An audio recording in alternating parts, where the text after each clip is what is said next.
church family, and welcome to another episode of DCC Daily.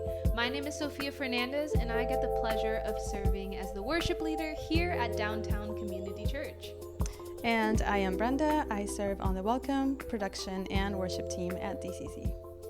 For this episode, we're going to be telling some stories of answered prayers, and the reason that there's two of us today is because the Lord has been able to use the other to answer our prayers in a really cool way, and we wanted to share that with you. Yeah, let's do it. So if you don't know me, I am Puerto Rican. My first language is Spanish. And so when I was first joining the worship team, I really wanted to introduce Spanish into the Sunday morning worship set. And I did, and it was beautiful. And I got to worship in Spanish with my Latino family and my Spanish-speaking family at DCC. But soon after, I really felt that my Latino community in Tallahassee was lacking, and I didn't really know where to look and search for Latino communities, specifically Latina communities, Spanish women, Spanish-speaking women who I could relate with, who I could talk to about different cultural things that are specific to us.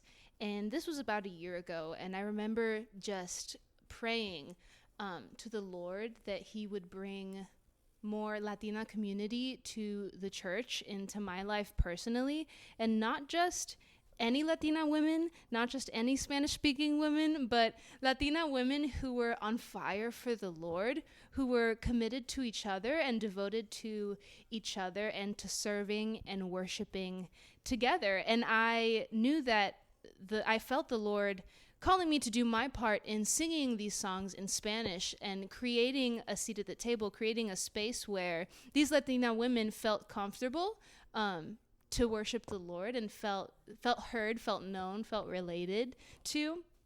And it was really awesome just to see the Lord answer those prayers so quickly. And that doesn't always happen, but it was such a blessing to see him do that. And in the coming months, it was just one Sunday after the other, I was meeting these incredible Latina women out of nowhere after just praying that he would reveal them to me or bring them to Tallahassee. And one of the first people that I met after praying this prayer was Brenda. And I remember meeting her and being like, "Oh my gosh, this is such a quickly answered prayer." And I remember hearing her speak, and I heard her accent, and I was like, "Oh my gosh, she's Hispanic." Yeah. And do you want to tell kind of your side of that story? Yeah, I was at the time just transitioning to Florida from Michigan. I had been living in Michigan for I want to say most of my life, but I am originally from Mexico, and after some time living in Michigan, I came to a point of my life, there were several things involved with a visa and transitioning into like my career, and I simply didn't have many options available in terms of jobs in Michigan. And so I had been praying back home that God would open a door or make a way, and he did make a way. But I didn't know that it would lead all the way down to here to Tallahassee. But I remember very vividly the devotional actually that he used to confirm that I was asking him, God, is going to Florida the right decision for me? And it was very clear, a very quickly answered prayer, that he was like, yep, go, like pack your things and go. Very easy to follow. So I didn't have everything figured out whatsoever, but I knew what it was like to grab a hold of a word from God and run with that. So that's what I did. And I had also been praying to find a church, which I also very quickly, found DCC. And very quickly I met you, and I was like, okay, yeah, this is a community that I want to be a part of. Yeah, and it's actually a really funny story how me and Brenda met, because I was probably very aggressive towards pushing her into Latina community. So another kind of part of that answered prayer was that I really wanted to have a Bible study of Latina women where we could talk, where we could be vulnerable with each other, where we could be honest with each other about the things that we struggled with, our praises in our life, the things that we had been blessed with. And soon after praying that prayer, some wonderful women, Daniela and Mel, stepped up and said, hey, we want to start a Latina Bible studies. We want to go through this book called Hermanas. And I was like, wow, I didn't even have to do anything. The Lord is just going above and beyond and providing these wonderful women, these wonderful resources. And so I meet Brenda, and the idea for the Latina Women's Bible Study had just been brought up. And I was like, you're Hispanic, you have to be in this Latina Women's Bible Study with us. And I remember maybe a week later, we're in Zoom because it was in the middle of the pandemic, and I just see Brenda pop up. I've only met her once, and she's in this Zoom Bible study with a bunch of women she's never even met. I did not know one soul. And I was like, wow, this has to be so awkward for her. And you didn't know how much of an introvert I was too, but I was jumping into the community that I knew God had placed for me, right? And so I was like, okay, I need to jump in with 2 feet. Yeah. So it was just really cool. And then getting to know Brenda for the months to come, just hearing her story and seeing how an answered prayer for me was a prayer in working for Brenda, and soon to just be continued answered prayers for Brenda. And it's just been such a blessing to see how the Lord has been able to answer both of our prayers with both of each other through our friendship and just through the way that Brenda has served on all of the serve teams, all of the neighbors teams that DCC has to offer. So do you want to talk a little bit more about just how the Lord's been answering your prayers? Yeah, like I said earlier, before I moved here, I had nothing figured out. I really just knew that this was the right thing to do because God had confirmed. But I have been so blessed since the moment I got here. I wouldn't say that everything happened according to my time, but I think that everything happened at the right time. And sometimes we can confuse very quickly, something not happening our way for it being like the enemy or the devil coming up against us. And it's really, when you put something in God's hands and you pray to God, you have to believe that He is in it. Yeah. And you can't forget that your prayers are not just something that you kind of said out loud in your room by yourself, whatever. Like your prayers were actually accumulating in heaven. And I heard this the other day, it was beautiful. You were invading heaven before heaven could invade earth. And that's what we do when we pray, right? So throughout the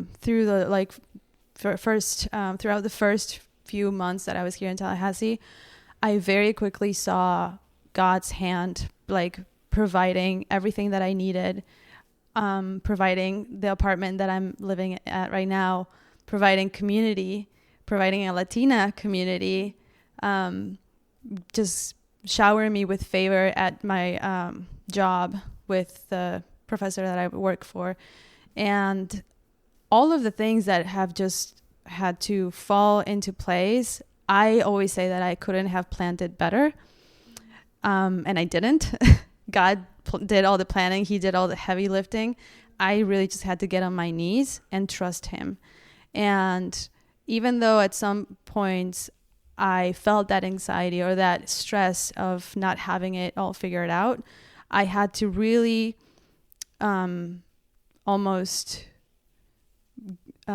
had to give into this idea of like fear is not, or let me start over.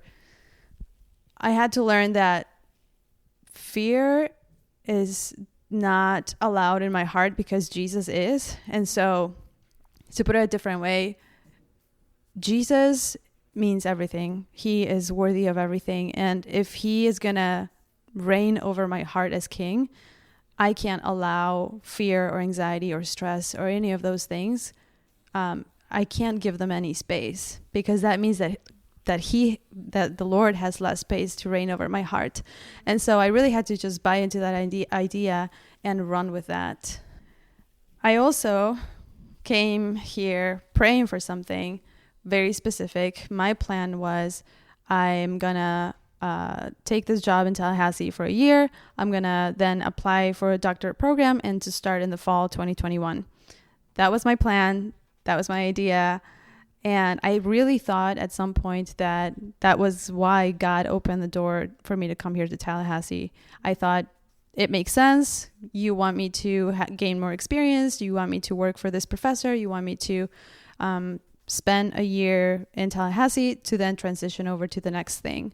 And I really had my eyes on that. But then that didn't happen. So I don't get into the program. After going through the interview and everything, I thought that there was a little bit of hope of getting into one. It didn't happen for some reason. And when that happened, I really took a step back, and I had to, again, get on my knees and start praying. And when I say pray, usually we think of this as like talking to God, but really prayer is a conversation. And so when I say I get on my knees to pray, I'm really just having this conversation with the Lord to hear him out. Because obviously, if God has something to say, I want to be there, and hear him out. So I quickly realized that, it wasn't my plan that was going to take place, but it was his plan that was going to take place. And that was perfectly okay with me.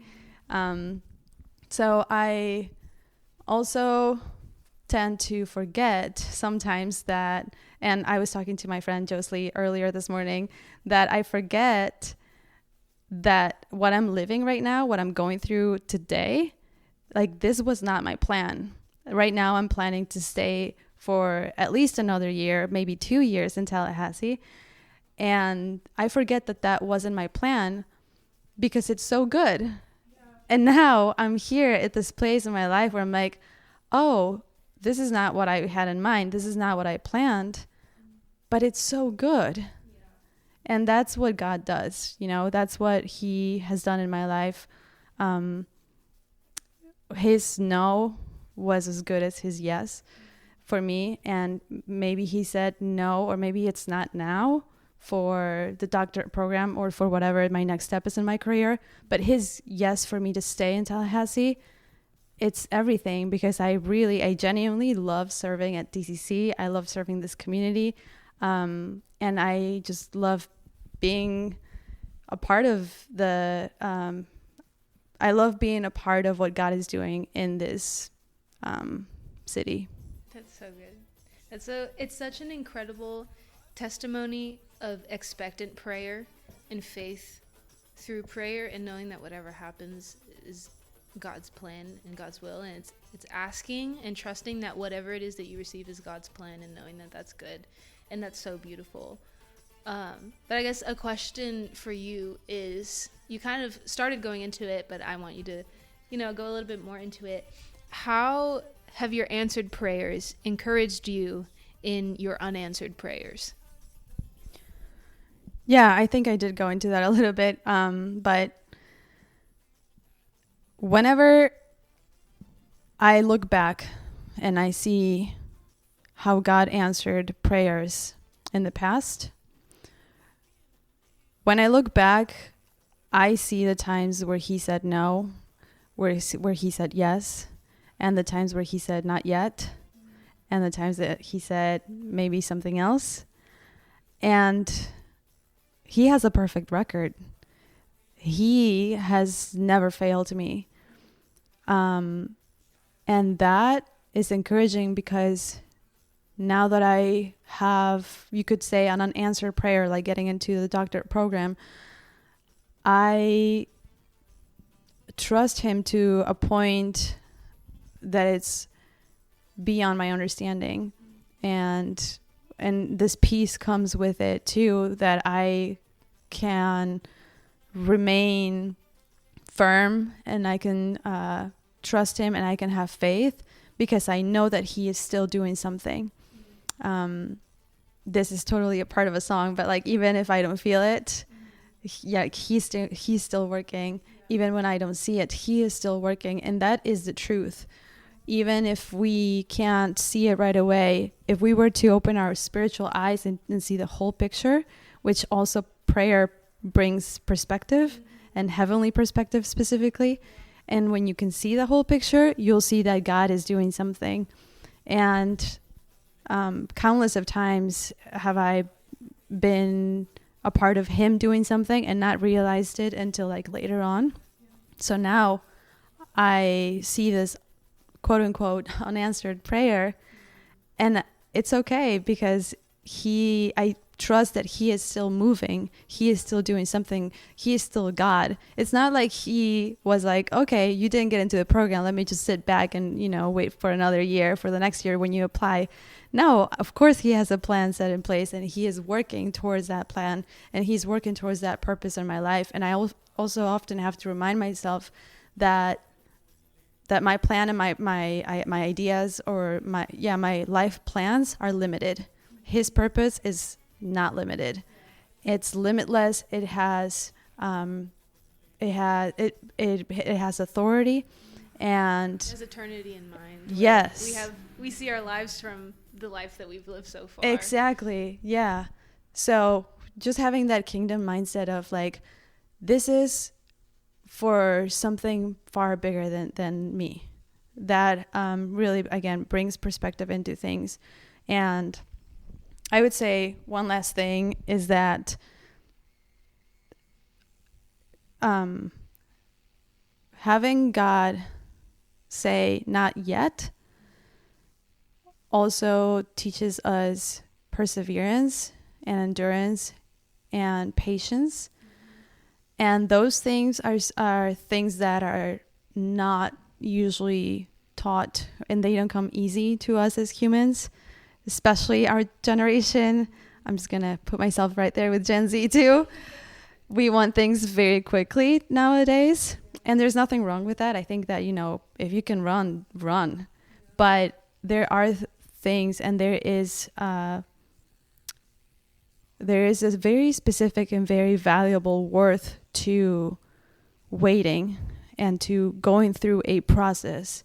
I think that sometimes we don't reap the reward until we go through that specific process, and that's necessary for our maturity, for our growth, for our relationship with God, because I think that I wouldn't know the God that I know today if it hadn't been for those times that I had to wait for that answer, for that answered prayer. And I've known him, now as my provider, as my healer, as my truth, my friend, the person that comforts me, the one who is everything in my life. And I can only say that firmly because I have seen him move in the past so many times. But just to say that in the waiting, there is a huge reward that we shouldn't push away just because we want to get somewhere really quick. We should embrace the process. We should embrace the waiting, because it is so, so worth it at the end. And that it adds a whole new element to prayer, because we like to see prayer as, I ask this, and then it's either yes, no, or maybe, or yes, no, or not yet. Yeah. But I think the true purpose of prayer is revealed when we understand what happens between us asking and God saying yes, no, or not yet. Yeah. Because there's so much that happens in between that the Lord wants to teach us. Yes. And man, could you imagine just missing out on what the Lord is trying to show us in the in-between? Because there's always a purpose. Like you said, I loved when you said his no is as good as his yes. Because the other thing about prayer is that God doesn't change. The God that we pray to, his character, it never changes. And so when I'm praying, or when I have an unanswered prayer, when I have a prayer that I've been praying for years and years and years, and I still don't see an answer. I think back to times like this prayer for a Latina community and just seeing how the Lord, like you said, went beyond what I could ever imagine. I could never have imagined the volunteers that had come up to lead this group. I could never have imagined the women, where they would come from, the different, I remember the first Bible study, every single one of the women in the Bible study were from a different place in South America. That's incredible. Yeah. Every single one of us was from a different country. So the diversity, but still unity that was happening was, I could never have thought it up myself. And to this day, before we even sat down to talk about this, you had mentioned to me that a Latina woman had started coming to the community group that you go to, and just seeing how the Lord to this day, after months after I had stopped praying that prayer, the Lord is still answering it, it's a testament to his character. And so when I'm facing these unanswered prayers, I look back at my answered prayers, I'm like, that's the same God. The same God who did that is working on this right now. And that gives me perseverance. It gives me endurance.